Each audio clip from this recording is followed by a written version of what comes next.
Okay अब start करते हैं हम इसकी जो नेक्स्ट हमारे पास प्रॉपर्टी आती है दैट इज मेटेलिक करेक्टर। दो कर चुके हैं हम, जो हमारे पास थर्ड प्रॉपर्टी है वो है मेटेलिक करेक्टर।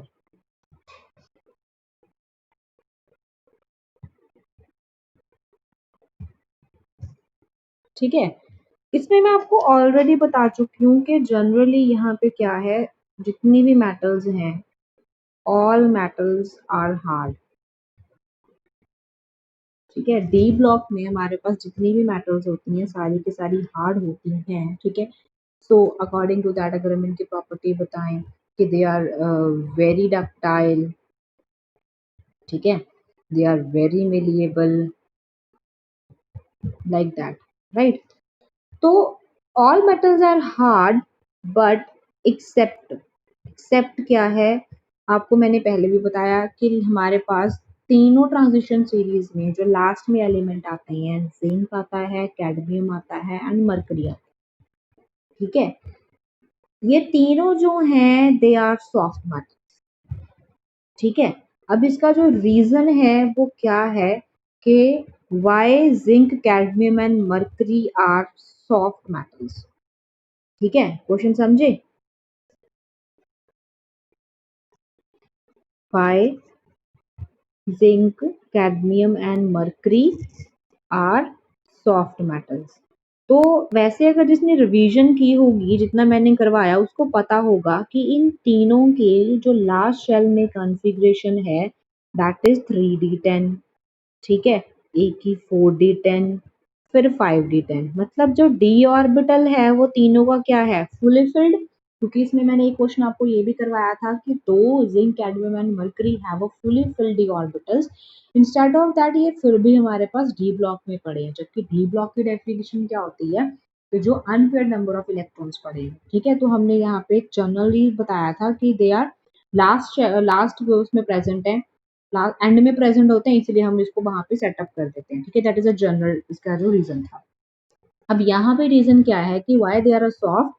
सबसे पहली चीज आप बताओगे नंबर वन कि they have a fully filled d orbital. लिख लो साथ साथ में, fully filled d orbital.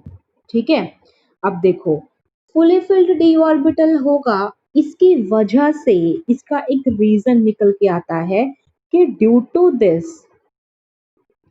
This intermetallic bonding is very less. ठीक है, intermetallic bonding is very less. अब आपको पता है कि अगर आपके पास कोई अनपेयर्ड इलेक्ट्रॉन होगा, ठीक है, समझ रहे हो कि अनपेयर्ड इलेक्ट्रॉन प्रेजेंट है, जैसे कि आप कोई भी ब्लॉक बनाते हो। ठीक है, हम ये ड्रॉ करते हैं ऐसे। ठीक है, कि हमारे पास ये दोनों फील्ड है, ये दोनों फील्ड है, ये भी फील्ड है, एक अनपेयर्ड इलेक्ट्रॉन है।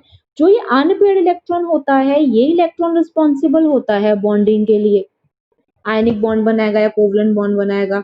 जब ये है ही फुली फिल है तो इनमें बॉन्डिंग ही नहीं हो रही। Got it? ठीक है, so that is why they are the soft metal, जब ये बॉन्डिंग ही नहीं करेंगे। आंसर क्लियर है?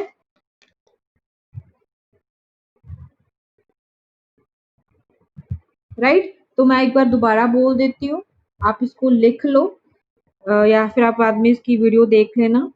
देन क्वेश्चन क्या था हमारा कि why the zinc cadmium and mercury metals are soft metals in a d orbital whereas all the other metals are very hard, because these metals are have fully filled 3d orbital, 4d, 5d orbitals, or you can say the d orbital is fully filled.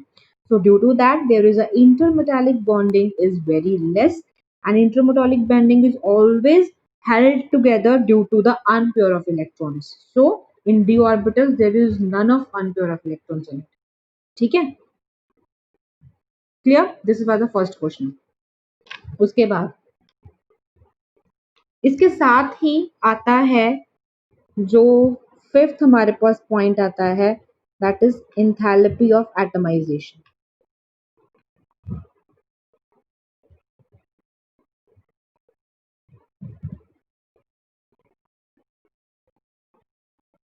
एंथैल्प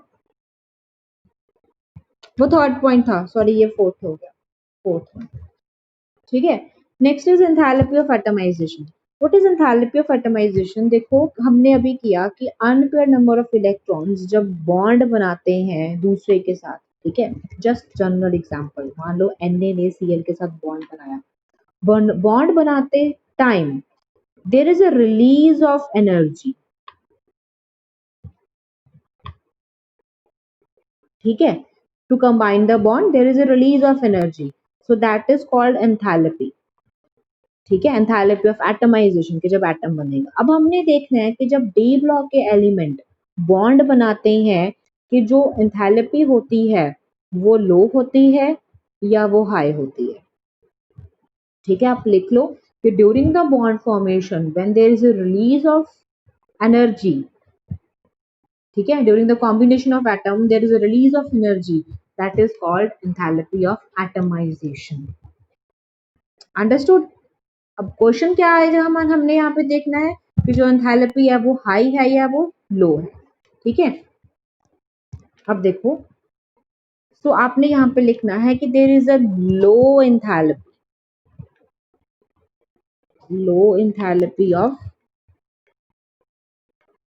atomisation. ठीक है, लो enthalpy कैसे है? अब आपको पता है कि ज्यादातर जो बॉन्डिंग हो रही है वो डी ब्लॉक एलिमेंट्स हमारे अनपेयर है जो बॉन्डिंग कर रहे हैं। ठीक है, due to the large size of the d block, large size है तो जो एनर्जी रिलीज है वो लेस होती है। ठीक है, जितना कोई बहुत जल्दी बॉन्ड बनाएगा, जितना कोई बहुत फास्ट बॉन्डिंग करेगा उतनी उसमें रिलीज ऑफ एनर्जी होगी। ठीक है, मान लो एक एक बॉम्ब है, ठीक है, न्यूक्लियर बॉम्ब है, वो विस्फोट कर रहा है, तो there is a release of lot of energy. ठीक है, उसी तरफ मान लो एक सिलेंडर है वो फटा, ठीक है, तो उसमें थोड़ी कम रिलीज ऑफ एनर्जी हो जाएगी। ठीक है, उसके बाद आप देखो एक बैलून फटेगा, उसमें और कम रिलीज ऑफ एनर्जी हो रही है। राइट, जिसका जिसका जो बोल सकते हो एंथैल्पी है या फिर जो साइज है वो कम होता जा रहा है, साइज नहीं बोल सकते, या फिर आप बोल सकते हो उसकी एनर्जी है वो लेस होती जा रही है टू द बॉन्डिंग फर्दर, तो उसकी एंथैल्पी है वो डिक्रीज होती जा रही है। इट्स अ जनरल, जस्ट मैंने आपको थोड़ी सी एग्जांपल दी है। ठीक है, तो यहाँ पे जो डी ब्लॉक एलिमेंट्स है उनकी जो एंथैल्पी है वो लो हो जाएगी।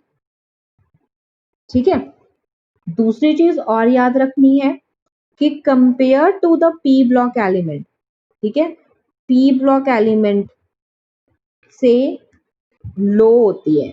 राइट डाउन के आयोनाइजेशन एंथैल्पी या फिर enthalpy of atomisation is lesser than the p block element. P block वाले बहुत जल्दी बॉन्ड बनाते हैं, पर ये वाले हैं जो these metals are basically the have a low ionization enthalpy। समझ आ रहा है?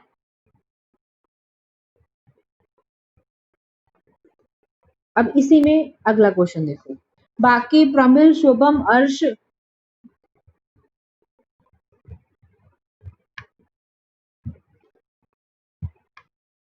बोलो।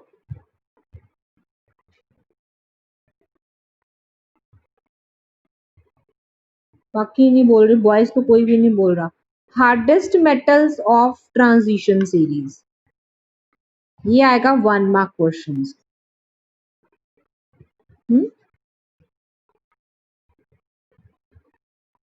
इंपॉर्टेंट। ठीक है, हार्डेस्ट मेटल्स कौन सी है ट्रांजिशन सीरीज की? देखो, क्रोमियम, मॉलिबेडनम, टंगस्टन। ठीक है, ये जो 3 मेटल है ना ये हार्डेस्ट है। ठीक है, हार्डेस्ट कैसे हैं देखो, 3d5 4s1, 4d5 5s1, 6d5 sorry 5d5, ये 5 है, 6s1। ठीक है, अगर आप इनमें देखो पहला क्वेश्चन कि नेम द या फिर टिक द हार्डेस्ट मेटल, तो क्रोमियम, मॉलिब्डेनम या टंगस्टन, ये तीनों है जो हार्डेस्ट है। अगर रीजनिंग में आता है तो आपको ये तीनों की ऑब्वियसली कॉन्फ़िगरेशन बतानी है, राइट? उसके बाद आपको रीजन बताना है कि देखो यहाँ पे जो अनपेयर्ड नंबर ऑफ इलेक्ट्रॉन्स हैं, लास्ट ऑर्बिटल जो है हमारा, that are maximum 1 2 3 4 5। D block हो गया, फिर एस में है, एक इलेक्ट्रॉन पड़ा है, ठीक है? किसी में दो नहीं है। ये देखो 6 इलेक्ट्रॉन्स हैं, 6 इलेक्ट्रॉन्स हैं, these are unpaired. Getting my point, what I am trying to say? जितने ज्यादा अनपेयर्ड नंबर ऑफ इलेक्ट्रॉन्स किसी भी एलिमेंट में होंगे, वो उतना ज्यादा हार्ड मेटल होगा, राइट?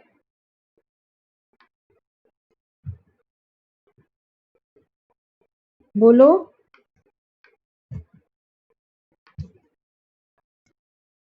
ठीक है, तो यहाँ पे कॉन्फ़िगरेशन दोगे, ठीक है? फिर आप लिखोगे कि this contains the 6 unpaired electrons.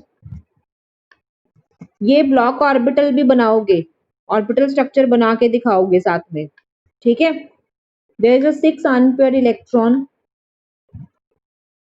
So greater the number of unpaired electron, spelling देख लेना गलत हो गया, greater the number of unpaired electron, greater is the hardness of metal, ठीक है? greater is the hardness of metal. so बाद में लिखना, बाद में या पहले लिखना, पहले लिख दो कि chromium, molybdenum and tungsten, these three metals have 6 unpaired electrons, though they are hardest metals. okay,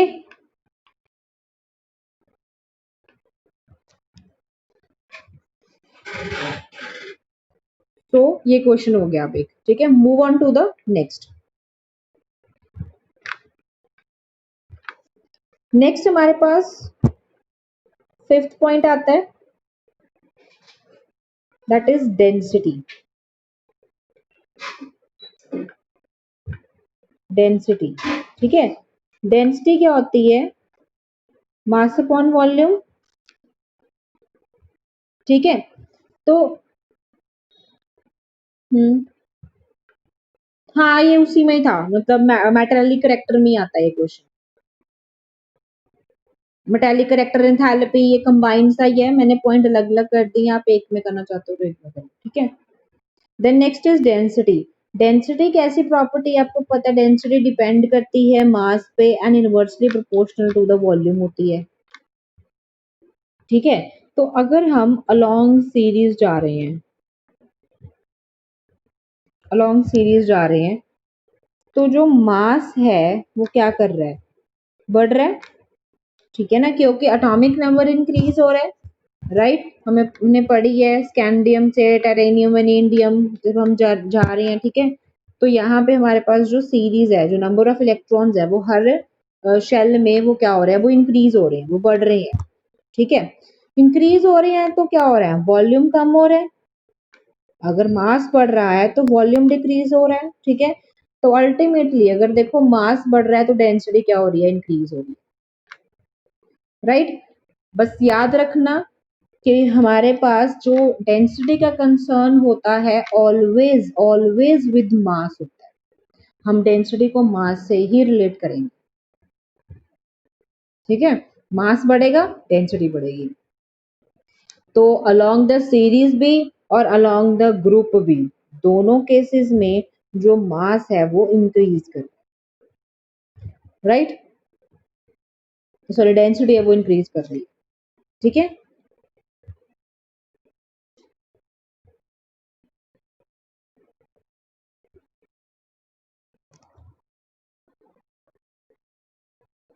next हमारे पास जो इम्पोर्टेंट फैक्टर आता है, that is melting and boiling point. मैं रब कर दूं आप आगे, ये रब कर दूं?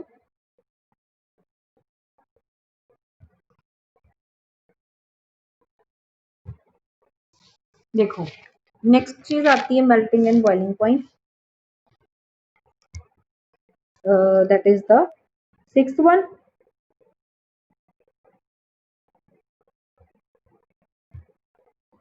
ध्यान से सुनना अब इसको। मेल्टिंग बॉइलिंग पॉइंट में क्या आ जाएगा, सबसे पहले अगर मैं आपको एक सीरीज लिखूं दोबारा से, scandium, titanium, vanadium, chromium, manganese, iron, cobalt, निकल, copper, zinc.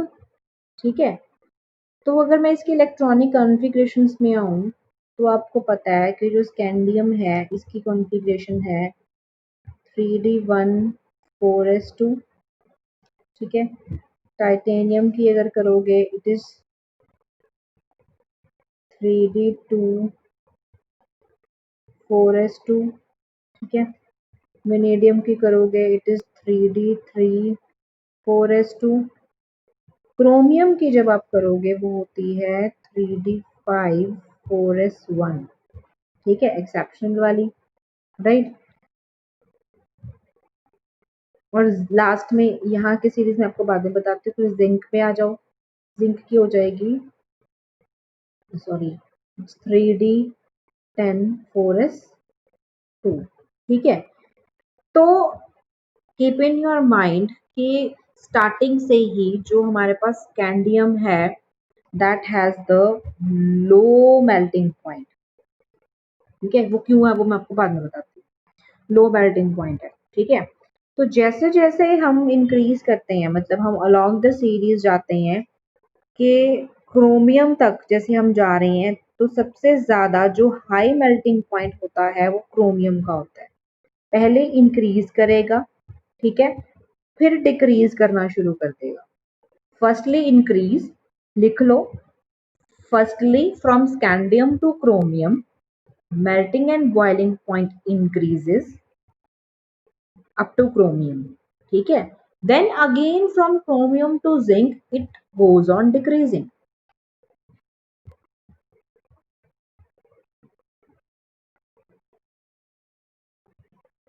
Right, the reason behind is that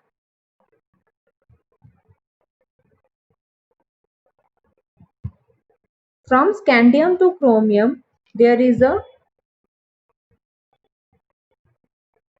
increase in unpaired electrons।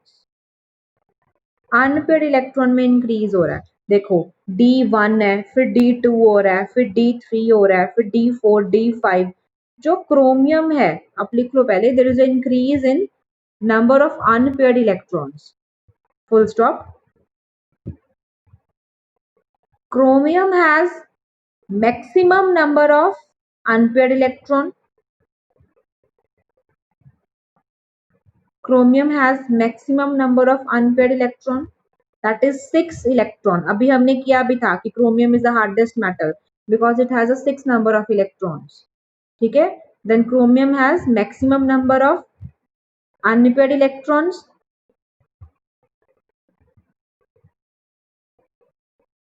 ठीक है, दो दो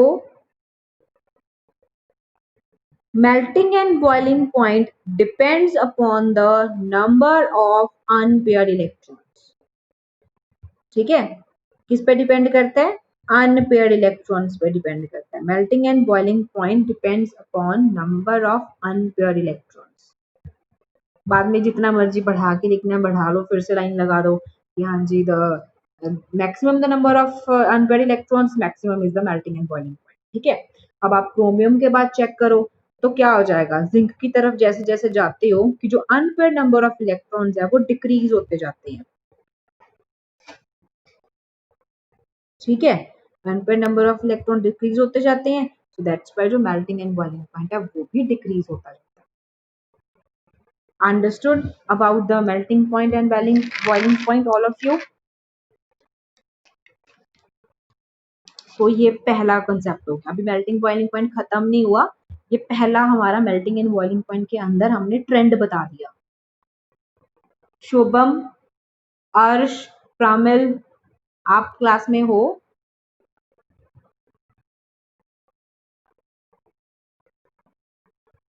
समझ आ रहा है?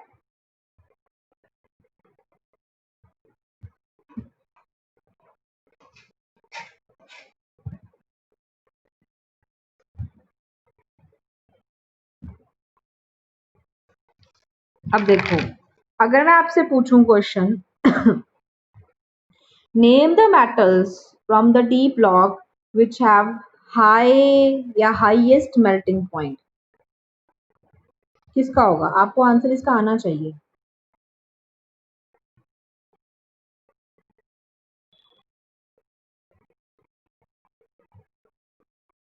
डी ब्लॉक की मेटल्स बताओ विच हैव हाई। कैंडियम क्यों? Why is कैंडियम?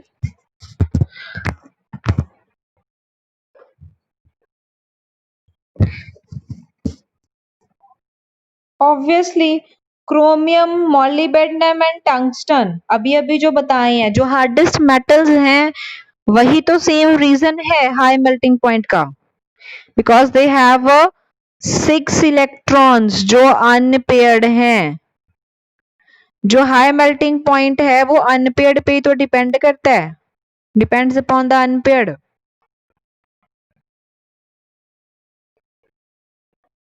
Okay,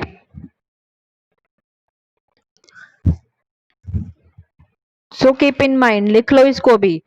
These three metals have high melting point because melting point है वो डिपेंड करता है अनपेयर्ड इलेक्ट्रॉन्स पे।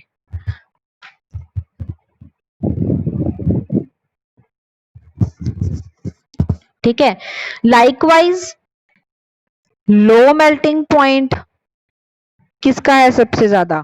वही जिंक, कैडमियम एंड मरकरी। क्यों? क्योंकि इसमें जो नंबर ऑफ अनपेयर्ड इलेक्ट्रॉन्स हैं वो वेरी लेस हैं, very less unpaired electrons, right?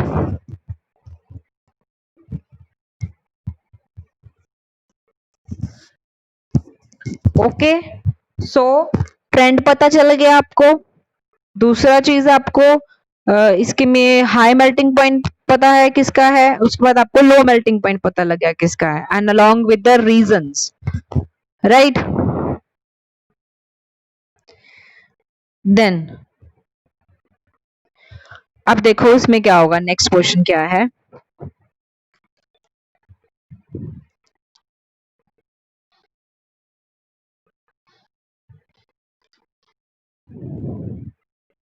Manganese and टेक्टेनियम, ठीक है? मैंगनीज आता है फर्स्ट ट्रांजिशन सीरीज में से एंड टेक्टेनियम आता है सेकेंड ट्रांजिशन सीरीज में से, ठीक है? मतलब कि ये आता है 3D में से, ये आता है 4D में से, ठीक है? Manganese and technetium they both have a low melting point. Why? इनका जो मेल्टिंग पॉइंट है वो लो है, क्यों? कैसे पता चलेगा? कैसे पता चलेगा? आपको क्या करना पड़ेगा पहले? हाँ जी, हाँ, उनकी कॉन्फ़िगरेशन लिखनी पड़ेगी, ठीक है? तो आपको कॉन्फ़िगरेशन, अगर मैंने आपको टेबल भी बताया हुआ है, मैंगनीज की कॉन्फ़िगरेशन आती है 3D5 एंड टेक्टेनियम की आती है 4D5, ठीक है? तो हमने ये चीज स्टार्टिंग से पढ़ी है कि the elements which have a half filled d orbital and fully filled d orbital, they both are stable. Stability में अच्छे आते हैं ये, ठीक है ना? तो अगर ये अच्छे स्टेबल हैं, it means they are unable to make bond, इनकी बॉन्डिंग प्रॉपरली नहीं हो पाएगी, मतलब ये अवेलेबिलिटी नहीं होगी इनकी बॉन्ड के लिए, राइट? अगर जहां पे अनपेयर्ड इलेक्ट्रॉन है, हम ये नहीं बोलेंगे, आप बोलोगे कि हाँ जी इसमें तो अनपेयर्ड इलेक्ट्रॉन है तो ये बॉन्ड क्यों नहीं बना सकते, ठीक है? कि अगर हम इसको ऐसे बना रहे हैं, ठीक है, 5 है इसमें, ये तो ऐसे पड़े हैं कि ये तो जी अनपेयर्ड है, ये क्यों नहीं बॉन्ड बनाएंगे? Because they are stable. एक जाएगा तो ये अनस्टेबल हो जाएगा, राइट? कोई एंटर होगा तो ये अनस्टेबल हो जाएगा। समझ आई? हमने इनको अनस्टेबल नहीं करना। D5 अपने आप में ही स्टेबिलिटी है, तभी तो हम क्रोमियम और कॉपर का एक्सेप्शनल करते हैं, उसमें भी तो हम यही करते हैं। क्रोमियम को हम D5 बना देते हैं, कॉपर को हम D10 बना देते हैं। ठीक है, so answer behind is that के जो एज लिखो, इसको लिखो एज D5 इज, एज ऐसे लिखना है, D5 is stable configuration electron, stable configuration लिख लो, D5 is stable configuration, comma, electrons are more tightly bounded,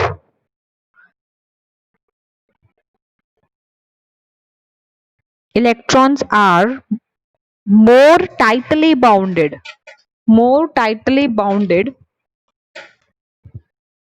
so they are not available for bonding.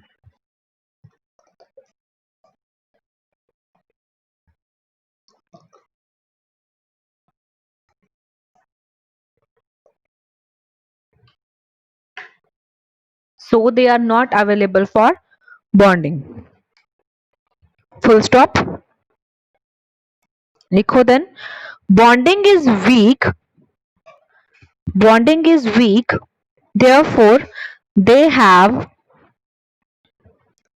very low melting point. Bonding is weak. Therefore, they have very low melting point.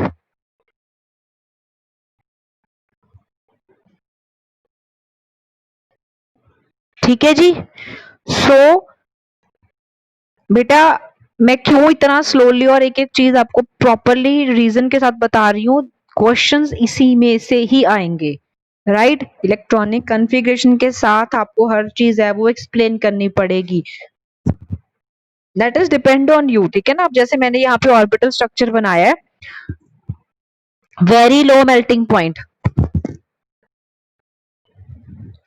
तो आपको इसके साथ orbital structures हैं वो draw करो. ठीक है, जितने ऑर्बिटल स्ट्रक्चर्स आप हर क्वेश्चन में रीजनिंग में बताओगे उतने ज्यादा आपके मार्क्स गेन होंगे. ठीक है, उतनी आप प्रेजेंटेशन बोल सकते हो कि अच्छी होगी, राइट?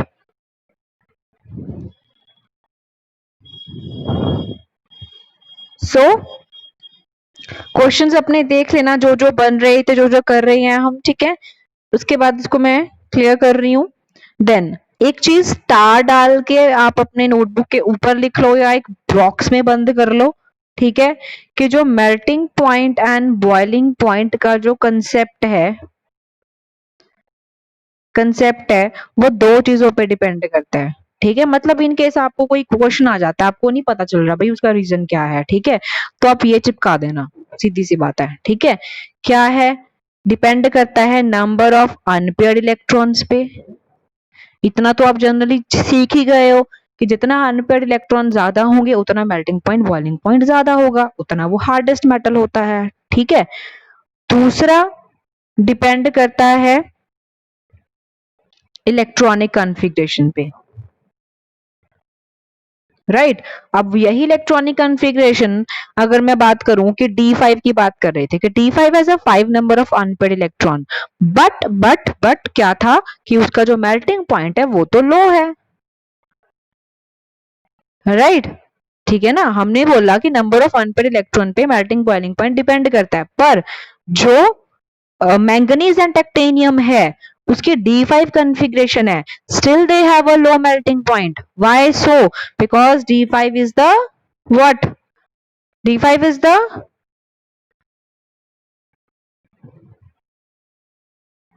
stable electronic configuration. ठीक है, इसको अपने ब्लॉग में लगा लो. ठीक है, कि ये दो रीजन हो सकते हैं बस.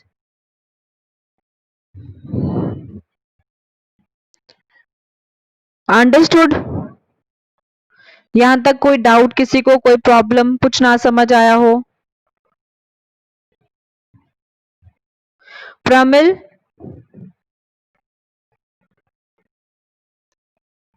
समझ आ गया?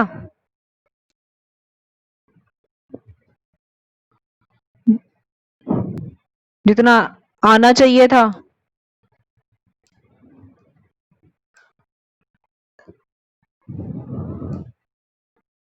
तो कर लेना. ठीक है, डाउट होंगे पिछले तो पूछ लेना. अब इसको हम क्लियर कर रही हूं मैं।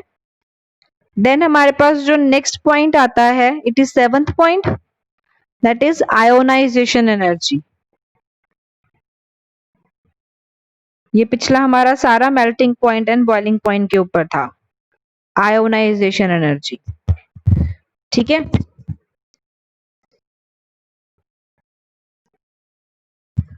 मैं आप लोगों को बहुत शॉर्ट में करवा रही हूँ। अगर आप इसको बुक्स खोल के देखो ना, ये जो पी ब्लॉक और डी ब्लॉक वाले चैप्टर है ना, थ्योरी थ्योरी भरी पड़ी है।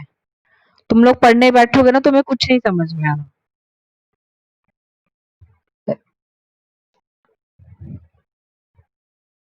हम्म।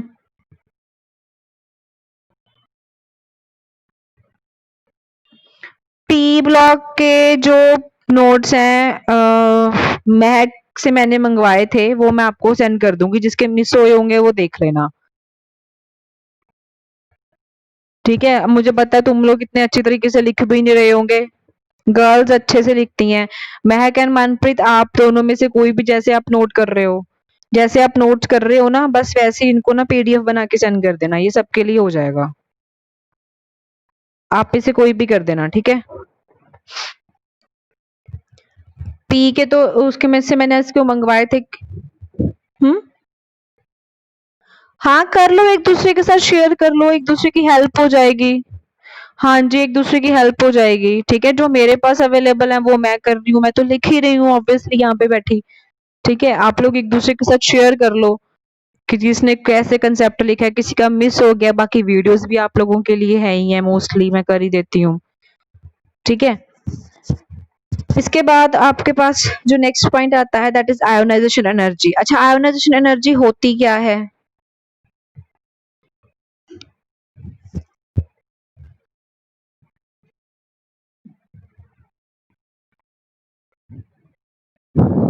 इलेक्ट्रॉन को, हाँ हाँ, बॉन्ड ब्रेक करने के लिए, इलेक्ट्रॉन को रिमूव करने के लिए।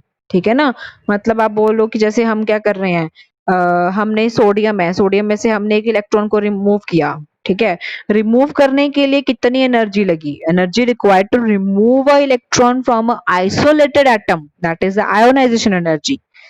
ठीक है, वो होती है आयोनाइजेशन एनर्जी। Class over.